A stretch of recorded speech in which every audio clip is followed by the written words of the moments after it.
Okay, let's have a look at game 2 between Jonesy and Chrome. So again, we're on death, or I swear you guys are doing this just to wind me up. Jonesy is in fact one game up, and in the first game we saw quite a lot of back and forth between these two. A little bit of ling pressure here and there, going backward and forward. In the end, it was Chrome that got up to bin lanes first, but Jonesy, with a rather tasteful display of micro, managed to focus down those bin lanes before they could connect. And in the end came through. So neither player here looking particularly like it's going to be anything too sneaky. Both of them have got the Overlord out, so nothing like a 12 pull or anything like that. So Chrome steadily building workers, Jonesy the same. It's about now you would expect to see something appear. In this case, Chrome, it's going to be a gas first build, which is interesting. Jonesy going for the more traditional hatch first. So you'd absolutely expect, if you're going to go gas first, there's no point going hatch. It's got to be pull. And this gas first just means that he's going to be able to get speed really early, so he should have an advantage from that point of view. But as we see the pull come down for Jonesy, you can see the timing on them isn't radically different. The key thing here is that Chrome's gas has been up and mining, so getting the pull before the hatch before the pull, it doesn't really delay your pull by that much, and the additional larva that you're going to have with the extra hatchery arguably balances that out just fine. But this early gas could be absolutely critical in this game. So we'll see.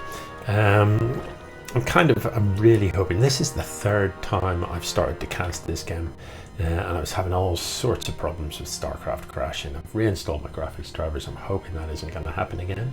But fingers crossed.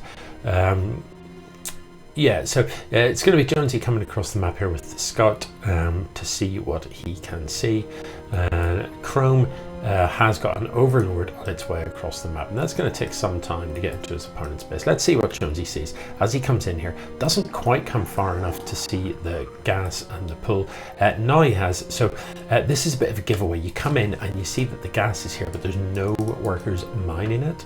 That generally means that your opponent has mined 100 gas that they need for speed. And then they've got the drones back to mining minerals, so that they've got that higher mineral income for building zerglings. So the queen comes out, and likely we'll see a spit. We do, if you're, unless you're playing some sort of rush, typically your first queen out, what you drop is creep. If this Overlord goes down, this is actually a really big deal. I don't think Chrome has pulled that back quickly enough. I think the Queen is going to get this Overlord, and that is painful, because the one important thing about this build is that you don't get supply blocked if you're trying to rush out fast lings. It looks like, however, Jonesy's going to lose an Overlord on the other side of the map, so both of these players misstepping with the Overlords there. Let's have a quick peek at the army supplies. They are dead even at present, but speed is now finished up for Chrome, so he's going to move across the map. Ideally, I'd have liked to have seen him send the lings out before speed finished up. What you want is your lings clicked in and them to be about here just as speed finishes. Lings with speed against lings without speed isn't even a fight. The lings with speed are going to dominate here. And hopefully he's going to be able to snipe this queen as well. That's way too far out front. So Handley does that. Not really sure why he pulled back, because these lings will finish off the second queen as well, and that's going to start feeling very painful for Jonesy. He'll only be left then with one queen. So I don't 100% know what Chrome's waiting for. He has got lings in production, but so is Jonesy, and with the home advantage, this is starting to look okay. Chrome actually does have a substantial ling advantage here, but are they all across the map yet? I don't think so. A lot of them are on the way. So speed is finished up for Jonesy as well, and with the queens helping out, he is going to be able to see this off. It looks like he's going to lose another queen. It doesn't. I thought that queen was going to get sniped down, but it just shows what I know. So in the end, Jonesy manages to hold, and while there's lings in production, now that he has speed as well, he's got to be feeling reasonably comfortable. He does have a slight worker advantage, only 4 workers though, nothing too radical at this stage. But look, neither player is actually building any workers at present, and it is Jonesy that is, hang on, Jonesy that has got some Benlings. Let's see what this Benling can get done. Oh, that is savage. So that single Benling hit just absolutely guts the ling numbers of Chrome, and Chrome cannot continue to press this attack. With Benlings in defense, you know, really he just needs to focus at home, unless he's going to go for some sort of run by or maybe a drop. There are no overlords in sight, so the drop is not looking likely. He is hatching up, so the third has gone down, but he needs to drone up as well.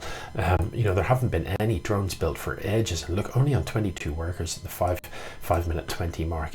You know, that is just not enough. I don't see that this is going to get anything done. The Benling connections are good enough, and the ling numbers at home for Jonesy are good enough to see this off. So Chrome needs to rethink, and he needs to do it fast, because there is a spire here for Jonesy, and I don't think that, has he seen that? He hasn't. So there are no defenses here against mutas at all. There's only 2 queens on the map. You know, queens are reasonable against mutas, but you need the numbers. Okay, so coming in again to put a bit of pressure on, but there's just far too much here. You know, this is going to be an easy hold.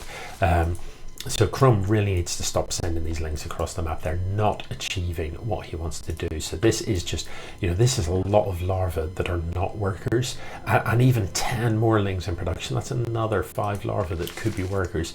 The mutas are beginning to build. If I'm Jonesy, I'm not, you know, don't park them here where your opponent can run in and see them. Have them like stashed back here somewhere so that the mutas are a nice surprise. You know, because look, like only 12 here, only 2 here, 2 here. I mean, it's not enough. You know, mutas can end this game very, very quickly. It does look like Chrome wants to get in. Oh my goodness. I don't know what is going on there, but a misstep with those Benlings, and ultimately the Benlings wasted. It looks like Jonesy's just going to have at this. He's got a big number advantage, and the mutas in the sky, you know, there's nothing that can touch them.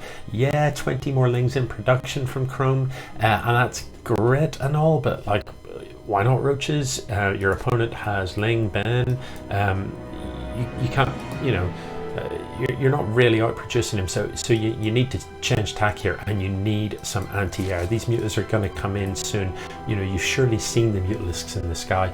You know that they're coming.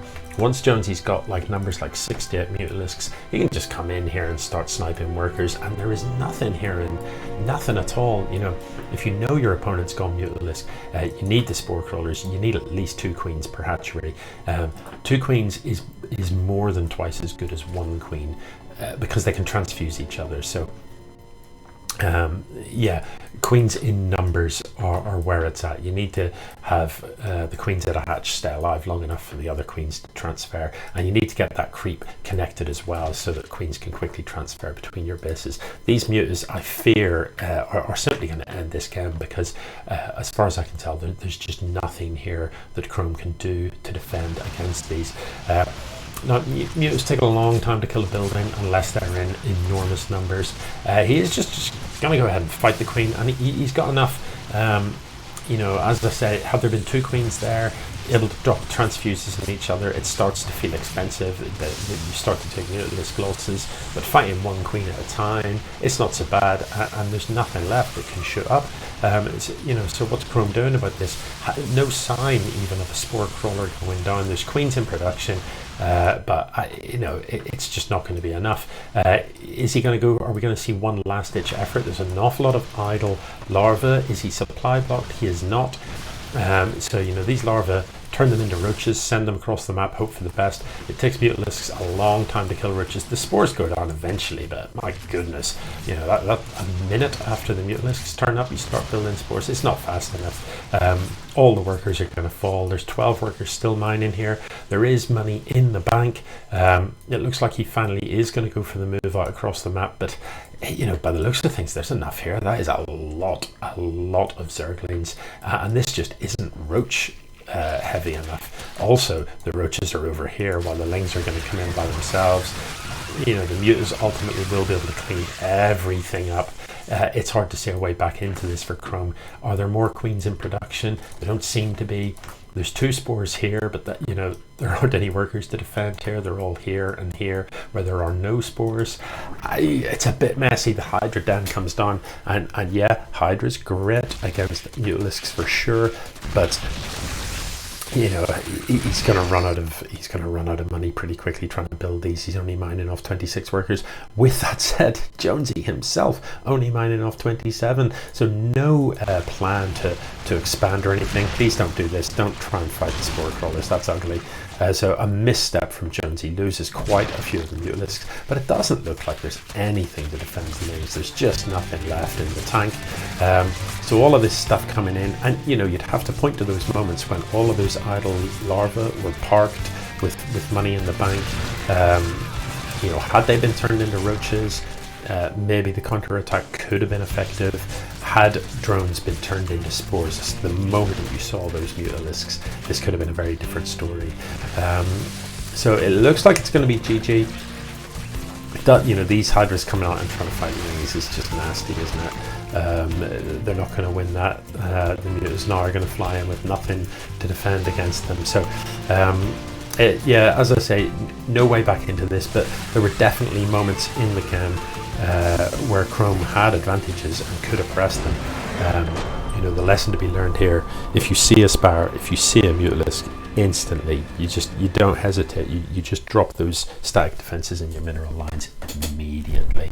But as it stands, it's Jonesy that goes through 2-0. GG.